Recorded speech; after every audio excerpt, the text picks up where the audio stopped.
국정 운영에서 침묵은 금이 아니라 오히려 국민에게 독이 된다는 말씀을 드리고자 합니다. 침묵은 금이라는 말이 있습니다. 이 말은 실언을 조심하라는 것이며, 그러나 국정 운영에 있어서 침묵은 금이 아니라 독이 된다.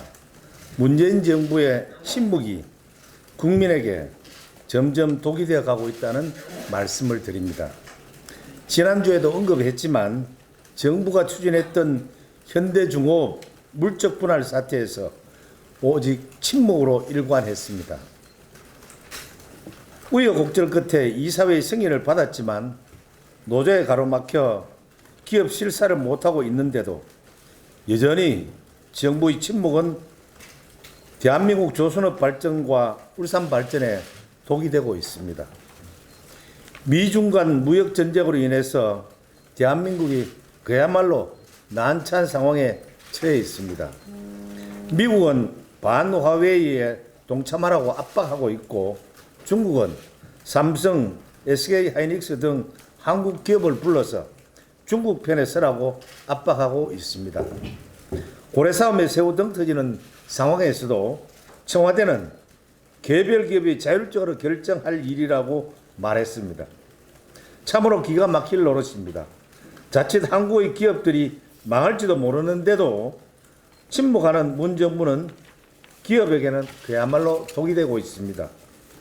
최근 민주노총과 한국노총이 소형 타워 크레인 사용 금지와 임금 인상을 요구하며 크레인 조종석을 점거하는 등 불법 파업을 벌여왔습니다. 공사 현장은 그야말로 속수무책으로 멈춰섰습니다. 노조가 법치를 훼손하는 등의 안하무인식 불법 행위에도 불구하고 친노조 문재인 정부는 역시 침묵뿐이었습니다. 비노조 타워 크레인 기사와 하루하루 생계를 걱정하는 155만 건설 일용직 근로자에게 문재인 정부는 그야말로 독일 뿐입니다. 무능하고 무력한 문재인 정부의 침묵에 의한 독에 의해 대한민국이, 우리 국민들이 생사의 갈림길에 서 있습니다. 국민들은 이게 나라다운 나라냐? 정부는 왜 존재하는가? 왜 정부가 필요한지 묻고 있습니다. 다음은 문 대통령의 김원봉 집착 6.25 호국 영령과 유가족이 통곡하는 부분에 대해서 말씀드리겠습니다. 문재인 대통령 취임 후에 대한민국의 정통성이 흔들리고 있습니다. 문 정부는 대한민국의 한반도 유일 합법 정부라고 가르치지 않고 핵무기로 5천만 국민을 위협하는 북을 주적이라 하지 않습니다. 특히 문 대통령의 지난 현충일 추념사는 대한민국 정체성을 부정하는 반헌법, 자유민주주의 사고를 그대로 보여주었습니다.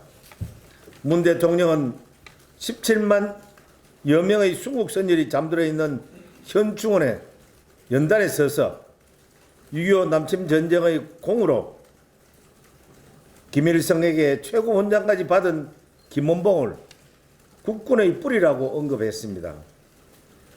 전쟁의 폐해에서 기적적으로 성장한 대한민국에 대한 그야말로 모욕입니다.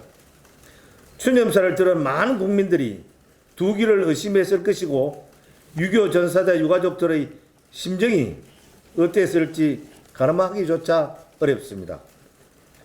대통령의 이 같은 발언으로 북한의 6.25 남침에 맞서 싸운 한국군과 유엔군은 졸지에 부정한 집단이 되었습니다.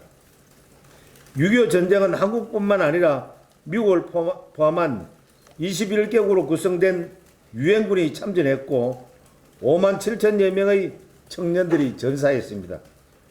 당시 이름도 생소한 타국에서 오로지 자유민주주의의 수호를 위해 희생된 이들에게 대통령은 그 희생을 무엇이라고 설명할 것인지, 그리고 이들 나라에서 은혜를 고마할 줄 모르는 배은망덕한 나라라고 손가락질 한다면 대통령은 또 무엇이라고 변명할 것인지, 국가와 민족 그리고 자유민주주의 역사의 대역 죄인이 되지 않으려면 문재인 대통령은 김원봉 발언에 대해 6.25 유가족들과 자유 대한민국을 지키기 위해 희생된 모든 분들에게 사과하기를 바랍니다. 이상입니다.